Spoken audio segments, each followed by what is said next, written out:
jingle all the way. No, don't take it out yet. No. Don't let fun of this. Okay, that's enough. That's enough. Enough of the theme tonight. We don't have that much time, and it's only 45 minutes or so, and it's Christmas Eve. And for the last 6 or 7 years now, we have read this story, and I've gotten a lot of requests for it. And it's kind of a thing we always do on Christmas Eve. And it's a short story that originally appeared in Playboy. It's not really a short story. It was a chapter from my novel, In God We Trust, All Others Pay Cash. And the short story, it was not really a short story. As I said, the chapter appeared in Playboy, and that year won the Humor Award for that year, for that particular story. However, this story begins, and the title of the story, for those of you who have your tape recorder on, and it will be shortened and edited for use on the air, obviously, because it's a much longer story than I can do on the air, but it's very apropos for Christmas Eve. The story is called Duel in the Snow, or Red Ryder Nails the Cleveland Street Kid.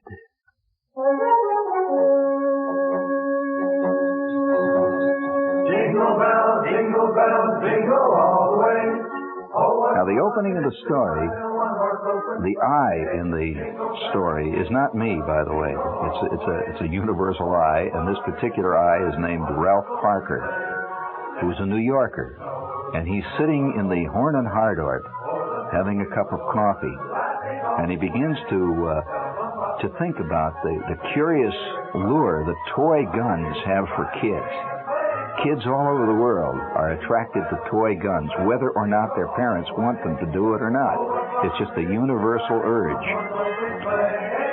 Outside in the spanking December breeze, a Salvation Army Santa Claus listlessly tolled his bell, huddled in a doorway to avoid the direct blast of the wind.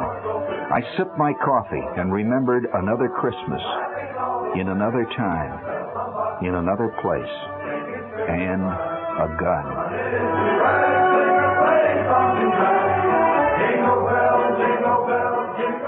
I remember clearly, itchingly, nervously, maddeningly the first time I laid eyes on it, pictured in a 3-color smeared illustration in a full-page back cover ad in Open Road for Boys, a publication which at the time had an iron grip on my aesthetic sensibilities and the dime that I had to scratch up every month to stay with it. It was actually an early Playboy. It sold dreams, fantasies, incredible adventures, and a way of life. Its center foldouts consisted of gigantic Kodiak bears charging out of the page at the reader to be gunned down in single hand-to-hand combat by the 11-year-old killers armed only with hunting knife and fantastic bravery. Its Christmas issue weighed over 7 pounds, its page crammed with the effluvia of the good life of male juvenilia, until the senses reeled, and avariciousness, the growing desire to own everything, was almost unbearable. Today there must be millions of ex-subscribers who still can't pass Abercrombie & Fitch without a faint, keening note of desire and the unrequited urge to glom onto all of it, just to have it, to feel it. Early in the fall, the first ad appeared. It was a magnificent thing of balanced copy and pictures, superb artwork, and subtly contrived catchphrases. I was among the very first hooked. I freely admit it. Boys, at last you can own an official Red Ryder carbine action 200-shot range model air rifle. This in block red and black letters surrounded by a large balloon coming out of Red Ryder's own mouth, wearing his enormous 10-gallon Stetson, his jaw squared, staring out at me manfully and speaking directly to me, eye to eye. In his hand was the knurled stock of as beautiful, as coolly, deadly-looking piece of weaponry as I'd ever laid eyes on. Yes, fellows, Red Ryder continued, under the gun. Yes, fellows, this 200-shot carbine action air rifle, just like the one I use in all my range wars, chasing them rustlers and bad guys, can be your own, your very own. It has a special built-in secret compass in the stock for telling the direction if you're lost on the trail, and also an official Red Ryder sundial for telling time out in the wild. You just lay your cheek against this stock, sight over my own special design cloverleaf sight, and you just can't miss. Tell Dad it's great for target shooting and varmints, and it will make a swell Christmas gift. Wow. The next issue arrived, and Red Ryder was even more insistent, now implying that the supply of Red Ryder BB guns was limited, and to order now, and see your dealer gets them in before it's too late. It was the second ad that actually did the trick on me. It was late November, and the Christmas fever was well upon me. I thought about a Red Ryder air rifle in all of my waking hours, 7 days a week, in school and out. I drew pictures of it in my reader, in my arithmetic book, on my hand in indelible ink, on Helen Weather's dress in front of me, in crayon. For the first time in my life, the initial symptoms of genuine lunacy, of mania, had set in. I imagined innumerable situations calling for the instant and the irrevocable need for a BB gun. Great fantasies where I fended off creeping marauders burrowing through the snow toward the kitchen, where only I, and I alone, stood between our tiny huddled family and insensate evil. Masked bandits attacked my father to be mowed down by my trusted cloverleaf-sighted deadly weapon. I seriously mulled over the possibility of an invasion of raccoons, of which there were several in the county. Acts of selfless chivalry defending Esther Jane Albury from escaped circus tigers.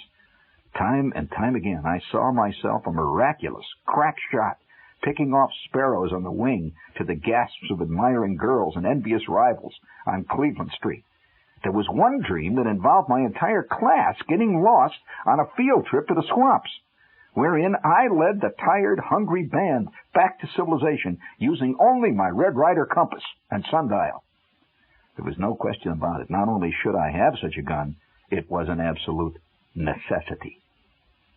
Early December saw the first of the great blizzards of that year. The wind howling down out of the Canadian wilds a few hundred miles to the north had screamed over frozen Lake Michigan and hit Holman, laying on the town great drifts of snow and long, story-high icicles and sub-zero temperatures where the air cracked and sang. Newspaper or streetcar wires creaked on caked ice, and kids plodded to school through 45-mile-an-hour gales, tilting forward like tiny furred radiator ornaments, moving stiffly over the barren, clattering ground. Preparing to go to school was about like getting ready for extended deep-sea diving. Long johns, corduroy knickers, checkered flannel lumberjack shirt, 4 sweaters, fleece-lined leatherette sheepskin coat, helmet, goggles, mittens with leatherette gauntlets, and a large star with an Indian cheese face in the middle, 3 pair of socks, high tops, overshoes, and a 16-foot scarf wound spirally from left to right until only the faint glint of 2 eyes peering out of a mound of moving clothing told you that there was a kid in the neighborhood. There was no question of staying home. It never entered anyone's mind. It was a hardier time, of course, and Miss Bodkin was a hardier teacher than the present breed. Cold was something that was accepted, like air, clouds, and parents, a fact of nature, and as such could not be used in any fraudulent scheme to stay out of school. My mother would simply throw her shoulder against the front door, pushing back the advancing drifts and stone ice, the wind raking the living room rug with an angry fury for an instant, and we would be launched, one after the other, my brother and I, like astronauts, into the unfriendly Arctic space. The door clanged shut behind us, and that was it. It was make school or die. Scattered over the icy wastes around us could be seen other tiny, befurred jots of wind-driven humanity, all painfully toiling towards the Warren G. Harding School, miles away over the tundra, waddling under the weight of frost-covered clothing like tiny frozen bowling balls with feet. An occasional piteous whimper could be heard faintly, but lost instantly in the sigh of the eternal wind. All of us were bound for geography lessons involving the exports of Peru, reading lessons dealing with fat cats and dogs named Jack. But over it all, like a faint, thin, off-stage chorus was the building excitement. Christmas was on its way. Each day was more exciting than the last because Christmas was one day closer. Lovely, beautiful, glorious Christmas, around which the entire year revolved, at least the kid year. Off on the far horizon, beyond the railroad yards and the great refinery tanks, lay our own private mountain range, dark and mysterious, cold and uninhabited, outlined against the steel-gray skies of Indiana winter. The steel mills. They lay on the horizon like a mysterious black mountain range. Downtown Holman, Indiana, was prepared for its yearly bacchanalia of peace on earth and goodwill to men. Across Holman Avenue and State Street, the gloomy main thoroughfares drifted with snow that had lain for months and would remain until well into spring. Ice-encrusted, frozen drifts along the curbs were strung strands of green and red Christmas bulbs and banners that snapped and cracked in the gale. From the streetlights hung plastic ivy wreaths surrounding three-dimensional Santa Claus faces. For several years, the windows of Goldblatt's department store had been curtained and dark. Their corner window was traditionally a major high-water mark of the pre-Christmas season. It set the tone, the motif of their giant Yuletide jubilee. Kids were brought in from miles around just to see the window. Old codgers would recall vintage years when the window had flowered more fulsomely than in ordinary times, and this was one of those years. The magnificent display was officially unveiled on a crowded Saturday night. It was an instant smash hit. First-nighters packed earmuff to earmuff, their steamy breath clouding up the sparkling plate glass, jostled in rapt admiration before a golden, tinkling panoply of mechanized, electronic joy. It was the heyday of the Seven Dwarfs and their virginal den mother, Snow White. Walt Disney's 7 cutie pies hammered and sawed, chiseled and painted, while Santa, bouncing Snow White on his mechanical knee, ho-ho-hoed through 8 strategically placed loudspeakers, interspersed by choruses of hi-ho, it's off to work we go. Grumpy sat at the controls of a miniature 8-wheel Rock Island Road steam engine, and Sleepy played a marimba, while in the background, inexplicably, Mrs. Klaus ceaselessly ironed a red shirt. Sparkling artificial snow drifted down on Shirley Temple dolls, flexible flyers, and Tinker toy sets glowed in the golden spotlight. In the foreground, a frontier stockade made of Lincoln logs was manned by a company of kilted lead Highlanders who were doubtfully fending off an attack by 6 U.S. Army medium tanks. It was an incredible display. By the way, history has always been vague in Indiana. A few feet away stood an Arthurian cardboard castle with Raggedy Andy sitting on the drawbridge, his feet in the moat, through which a Lionel freight train, burping real smoke, went round and round.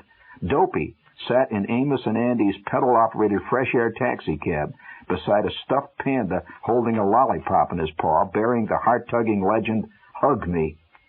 From fluffy cotton clouds above, Dione quintuplet dolls wearing plaid golf knickers hung from billowing parachutes, having just bailed out of a high-flying balsa wood Fokker triplane. All in all, Santa's workshop made Salvador Dali look like Norman Rockwell.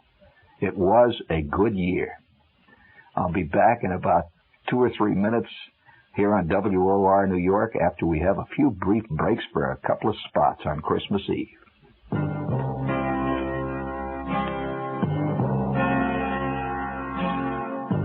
Someday you'll own, someday you'll own, sooner or later you'll own Generals. Yeah, sooner or later you'll own Generals, buddy. So, on this Christmas Eve, we'll remind you that you go in snow or we pay to tow. That's guaranteed traction, and that's what you'll get from good old friendly General Tire. They got General's famous glass belt gripper 780, priced at just $2 for $54. And that's for popular size A7813, tubeless Blackwall. Very popular. It's way up on the hit parade. So check your yellow pages for the General Tire headquarters nearest you. Sooner or later you'll own Generals. Sooner or later you'll own Generals. let's see. Here's a little quick reminder from Dell Paperbacks. They say that they have a book called In the Onion Field by one Joseph Wambaugh, a real-life suspense bestseller available now as a Dell paperback. And not only that, they have another Dell book that you may find interesting. The greatest bestsellers. Books like Rebecca, Exodus, Hawaii. You don't just read them, you live them. Beulah Land by Lonnie Coleman is that kind of book.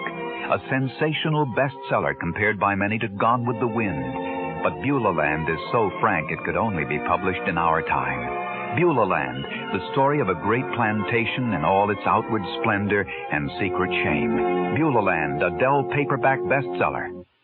People at the Barnes & Noble bookstore would like to remind you that books make wonderful Christmas gifts. Hey, Phyllis, here's a book on sailing for your Uncle Ted. No, sailing was last year. Now he's into homemade wine and antique furniture. Oh, well, do we get him this wine book or one on antiques? Why don't we get him both? How come you're so smart? At Barnes & Noble, we've got a whole world of books to choose from, especially books for people who like to do things. For instance, we've got books for people who like to garden, books for cooks, books for backpackers, and just about anything else you can think of. In fact, we've got more books on how to do more things than any other bookstore in the world. And they all make thoughtful, enduring gifts for Christmas or any other occasion. So this year, bring your Christmas list to the Barnes & Noble bookstore at 5th Avenue and 18th Street in Manhattan. And don't forget to put your own name on the list.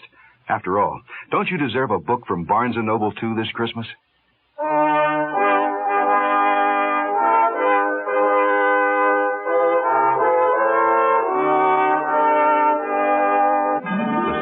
The disinfectant just about overpowers the evergreen in the patient's lounge. But the tree, hung with paper chains and stars, looks bravely festive anyway. To the children in this hospital, this tree is Christmas. To many, it's the most Christmas they've ever had. There are thousands of kids like this, poor, sick, handicapped, and retarded, in hospitals and institutions throughout the WOR area. Your gift to the WOR Children's Christmas Fund puts presents under the tree. Share Christmas.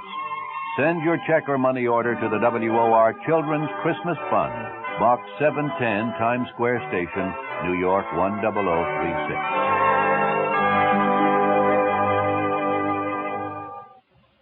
Okay, let's get on with the story here. We're reading a chapter out of In God We Trust, All Others Pay Cash. In fact, it's the first chapter, and the title of this chapter of this work, which was published, by the way, in 1961 by Doubleday, and is available still in paperback. The paperback company in this case being Dolphin. If you're curious about picking up a copy, it's called In God We Trust, All Others Pay Cash, and it's Dolphin, number C486. And now I go on with the story. This is the first chapter. Of course, I must also add quickly, if you're following it, some people follow it, by the way, as I read. It's been edited for air because it's far too long to read in the short time we have. However, there's the Christmas window in Goldblatt's. This is fiction, by the way, for those of you who are curious. There are no people of this type really around, but it is a fiction story, and originally appeared in Playboy. It was a good year, maybe a great one. Like a swelling Christmas balloon, the excitement mounted until the whole town tossed restlessly in bed and made plans for the big day. Already my own scheme was well underway, my personal dream. Casually, carefully, calculatingly, I had booby-trapped the house with copies of Open Road for Boys, all open to Red Ryder's slit-eyed face. My father, a great John reader, found himself for the first time in his life in alien literary waters. My mother, grabbing for her copy of Screen Romances, found herself cleverly euchred into reading a Red Ryder sales pitch. I had stuck a copy of Open Road for Boys inside the cover, showing Clark Gable clasping Loretta Young to his heaving breast. At breakfast, I hinted that there was a rumor of loose bears in the neighborhood. I was ready to deal with them, if I had the proper equipment, of course.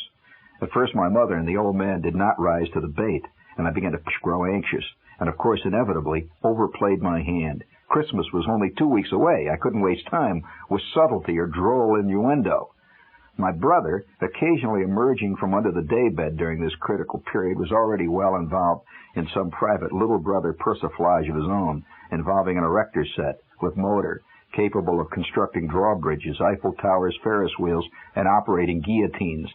I knew that if he got wind of my scheme, all was lost. He would then begin wheedling and whining for what I wanted, which would result in nobody scoring, since he was obviously too young for deadly weapons.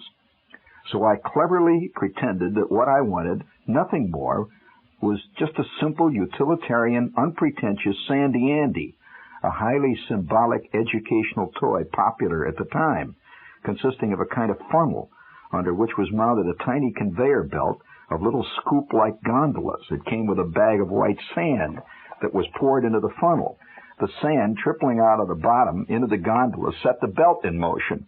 As each gondola was filled, it moved back down the track to be replaced by another, which, when filled, moved down another notch, and endlessly they went, dumping sand out at the bottom of the track and starting up the back loop to be refilled again, on, until all the sand was deposited in the red cup at the bottom of the track. The kid then emptied the cup into the funnel and started over again, ceaselessly, senselessly, round and round. How like life itself. It was the perfect toy to teach a kid what it's all about. Through my brain, however, there dashed and danced visions of six-guns snapped from the hip and shattering bottles, and a gnawing, nameless frenzy of impending ecstasy. Well, I had to do something about it. And so one day my mother, leaning over a pot of simmering oatmeal, suddenly asked out of the blue, "What would you like for Christmas?" Horrified, I heard myself blurt, "A Red Ryder BB gun."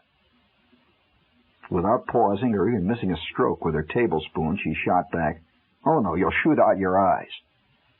It was a classic mother BB gun block. I was sunk.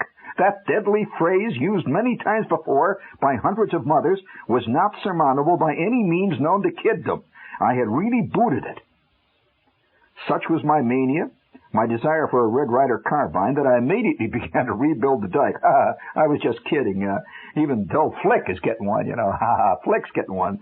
That was a lie, of course. I guess, what I'd like is a Sandy Andy, I guess. I watched the back of her Chinese red chenille bathrobe anxiously, waiting for any sign that my shaft had struck home. They're dangerous. I don't want anybody shooting their eyes out. The boom was lowered, and I was under it. With leaden heart and frozen feet, I waddled to school. At recess time, little banks of kids huddled together for warmth amid the craggy, gray snowbanks and the howling gale. The telephone wires overhead whistled like banshees, while the trapeze rings and the swings clanked hollowly as Schwartz and Flick and Bruner and I discussed the most important thing, next to what I'm going to get for Christmas, which was what I'm getting my mother and father for Christmas. We talked in hushed, hoarse whispers to guard against security leaks. Schwartz, his eyes darting like a foreign agent, leaned over and said, "I'm getting my father a new flit gun." Sheer creative brilliance. A flit gun. That's for spraying mosquitoes. What a fantastic creative idea. "I'm getting my old man a rose that squirts water," said Flick. So we talked back and forth. I wouldn't even discuss what I was going to get. Not a way. And so time went on.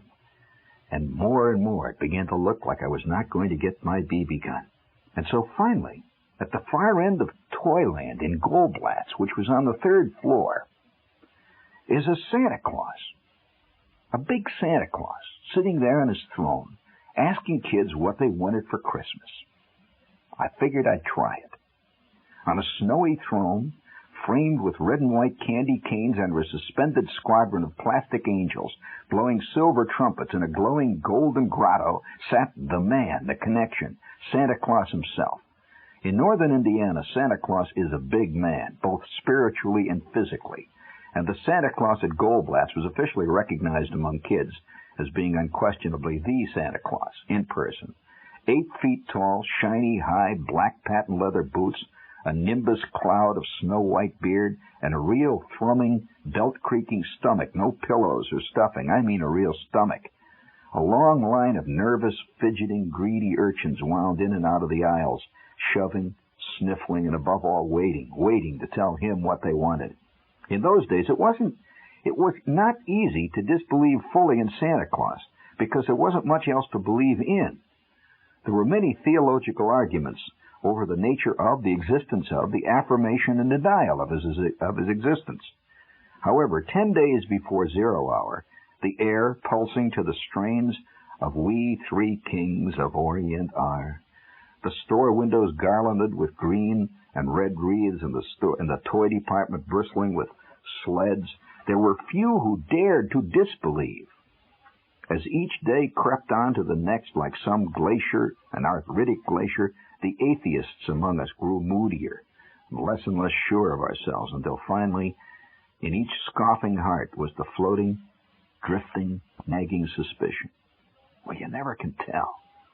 It did not pay to take chances, and so we waited in line for our turn.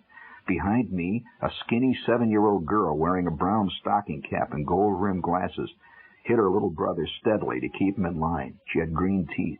He was wearing an aviator's helmet with the goggles pulled down over his eyes. His galoshes were open and his maroon corduroy knickers were damp. Behind them, a fat boy in a huge sheepskin coat stood numbly, his eyes watering in vague fear, his nose red and running. Ahead of my brother and me, a long, uneven procession of stocking caps, mufflers, mittens, and earmuffs inched painfully forward, while in the hazy distance, in his magic glowing cave, Mr. Klaus sat, each in turn on his broad red knee, and whispered to exultant dream after exultant dream. Closer and closer we crept. My mother and father had stashed us in line and disappeared. We were alone. Nothing stood between us and our confessor, our benefactor, our dispenser of BB guns, and 297 other beseechers at the throne. Over the serpentine line roared a great sea of sound, tinkling bells, recorded carols, the hum and clatter of electric trains, and a record that over and over and over and over again played Jingle Bells over and over and over. We stood in line. And Santa Claus got closer and closer, his great red form twinkling in the golden light. One moment, my brother and I were safely back in the tricycle and Irish mail department, and the next instant we stood at the foot of Mount Olympus itself. Santa's enormous, gleaming white snowdrift of a throne soared 10 or 15 feet above our heads in a mountain of red and green tinsel, carpeted in flashing Christmas tree bulbs and gleaming ornaments. Each kid in turn was proud of a tiny staircase at the side of the mountain on Santa's left, and as he passed, his last customer onto his right, and down a red chute back into oblivion for another year. And over it all, the music was deafening. Jingle bells, jingle bells, jingle all the way. Jingle bells, jingle all the way. Sung by an echo-chambered chorus that kept going on and on.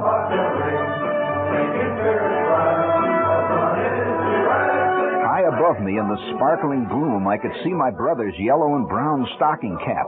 He's up there on Santa's knee. He squatted briefly. I heard a booming ho, ho, ho, and then a high, thin, familiar trailing wail, one that I'd heard billions of times before, as my brother broke into his primal cry of fear. A claw dug into my elbow, and I was launched upward toward the mountaintop. My kid brother had disappeared. I had long before decided to level with Santa, to really lay it on the line. No Sandy Andy, no kid stuff. I was going to ride the range with Red Ryder. Santa Claus was going to have to get the straight poop. And what's your name, little boy? What's your name, little boy? His booming baritone crashed out over the chipmunks that were singing. He reached down and neatly hooked my sheepskin collar, swooping me upward. And there I sat on the biggest knee in creation, looking down and out over the endless expanse of Toyland and down to the tiny figures. What's your name, little boy? What's your name? The record ended briefly, and it started up again. Over and over and over they sang. My head wouldn't work. I couldn't think. Was all I could say. That's a fine name, little boy. That's a fine name. Ho, ho, ho.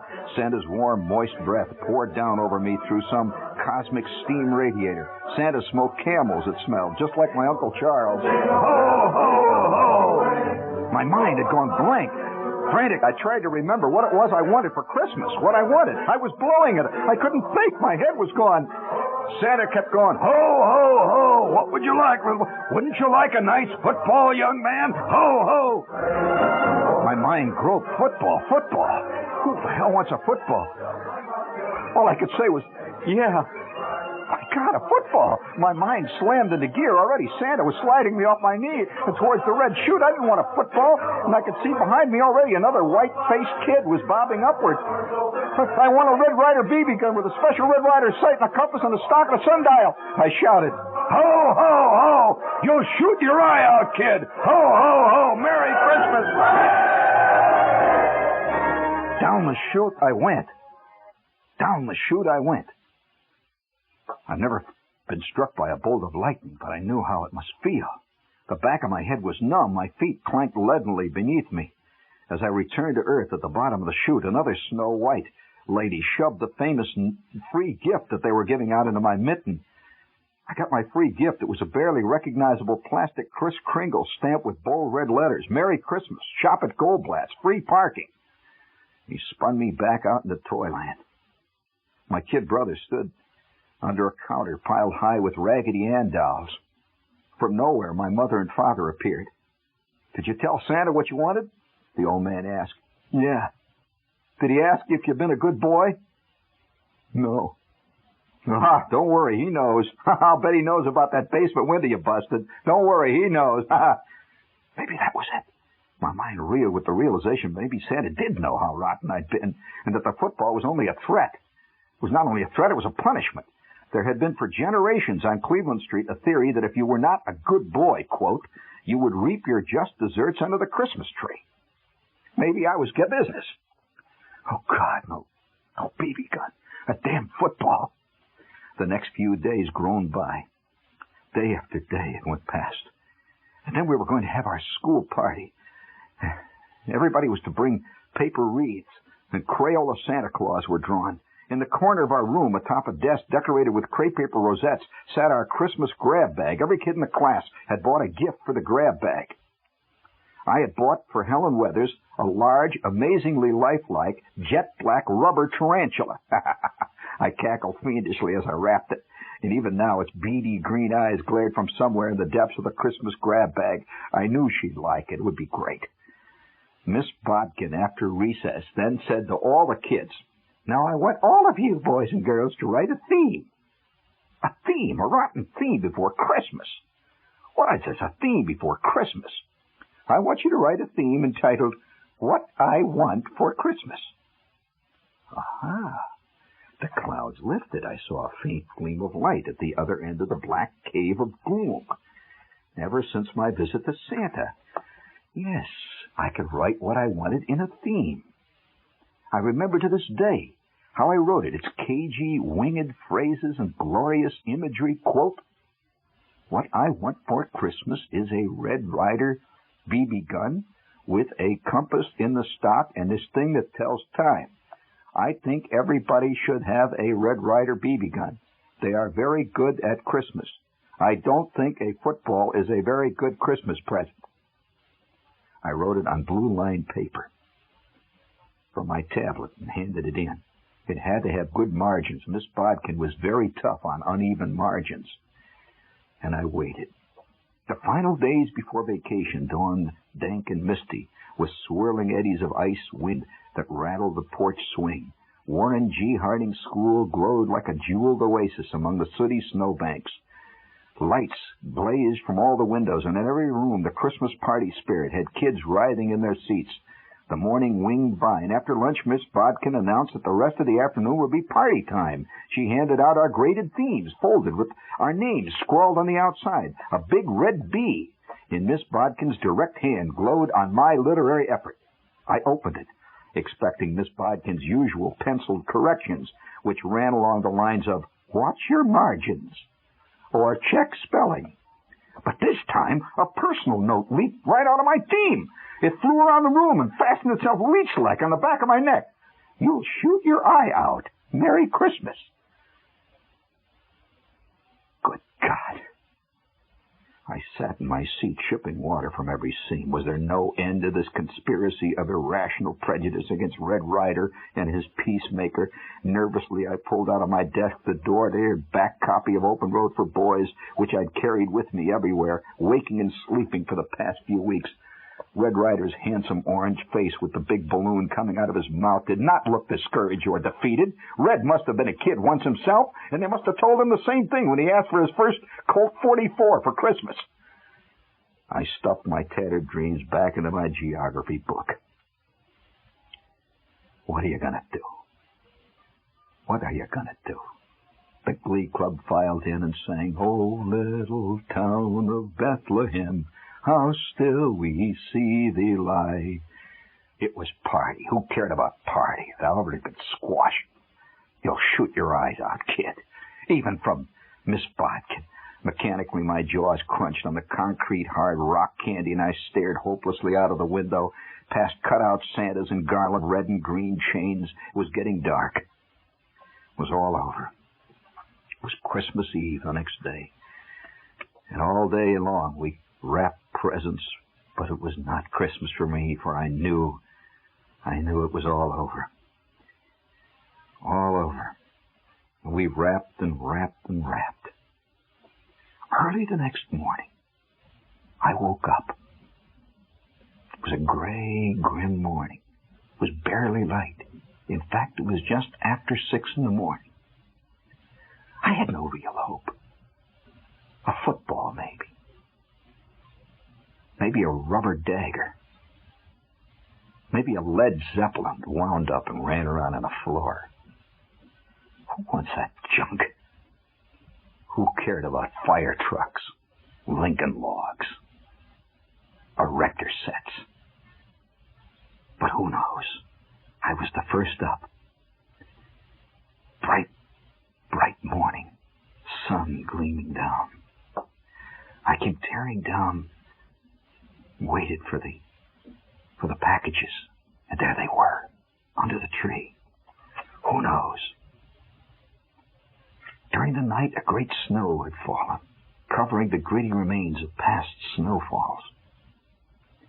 And I was alone. My kid brother was still asleep. My mother and father were asleep in the bedroom. I looked at the packages. And there, under the tree, was a long, thin, flat package marked with my name. And it said, "From Santa." I ripped it open. My God, it was a baby gun. A Red Ryder baby gun. There was a pack of babies with it. And a rolled up tube of targets at 5 o'clock in the morning. I put on my bathrobe. I pulled on my corduroy knickers, my galoshes. And I eased myself out into the cold, feeling the gun in my hand. I had a Red Ryder BB gun. The temperature was maybe 20 below zero. I trudged down the steps, barely discernible in the soft fluff, and now I stood in the clean air, ready to consummate my great, long, painful, ecstatic love affair. I had gotten a BB gun. Santa Claus had come through. Brushing the snow off the third step, I propped up a gleaming Red Ryder target, the black rings and blue bullseye standing out starkly against the snowy whiteness. Above the bullseye, Red Ryder watched me, his eyes following my every move. I backed off into the snow a good 20 feet, slammed the stock down onto my left kneecap, holding the barrel with my mittened left hand, flipped the mitten off my right hand, and hooking my fingers in the icy carbine lever, cocked my blue steel buddy for the first time. I heard the BB click into the chamber, the spring inside twang sharply, and with a clunk she rested, taut, hard, and loaded, in my chapped, bluing hands. For the first time, I sighted down over that cold barrel, the heart-shaped rear sight almost brushing my nose, and the blade of the front sight wavering back and forth, up and down, and finally coming to rest, sharply cutting the heart and laying dead on the innermost ring. Red Ryder didn't move a muscle, his Stetson flaring out above the target as he waited. Slowly, I squeezed the frosty trigger back. For one instant, I thought, "What? It doesn't work. The BB gun doesn't work. We'll have to send it back." And then, crack! The gun jerked upward, and for a brief instant, everything stood still. The target twitched, a tiny tick, and then a massive wallop. A gigantic, slashing impact crashed across the left side of my face. My horn-rimmed glasses spun away from my head into the snowbank. For several seconds, I stood stunned, not knowing what had happened. Warm blood trailing down over my cheek and onto the walnut stock of my Red Ryder 200-shot range model BB gun. My God, I was shot in the eye! I lowered the barrel convulsively. The target still stood. Red Ryder was unscratched. A ragged, uncontrolled tidal wave of pain, throbbing and singing, rocked my head. The ricocheting BB had missed my eye by maybe a quarter of an inch, and a long, angry, bloody welt extended from my cheekbone almost to my ear. It was divine retribution. Red Ryder had struck again. Another bad guy, gunned down. It was me. Frantically, I scrambled for my glasses, and then the most catastrophic blow of all, they were pulverized. My glasses were broken. I put the horn rims over on my nose. The front door creaked open. Just then, my mother looked out of the door and said, "Now be careful. Don't shoot your eye. Now be careful of your new BB gun." She hadn't seen yet. My eye was almost shot out. Oh, my God. And then she saw my broken glasses. She says, "How did you break your glasses?" I said, "An icicle fell off the roof. It bounced off the gun, and it bounced up and hit me." I began to cry, faking it at first. But then the shock and the fear took over. It was the real thing. She says, "Now, there, you're all right. It's just a little bump. You're lucky you didn't cut your eye. Those icicles can kill people, you know. You're really lucky. Hold this rag on it and don't wake your brother." I had faked it. I had pulled it off. I had convinced Mother that the icicle had broken my glasses. But I knew I had shot my eye out. I learned something that day. Maybe they know something. They were right.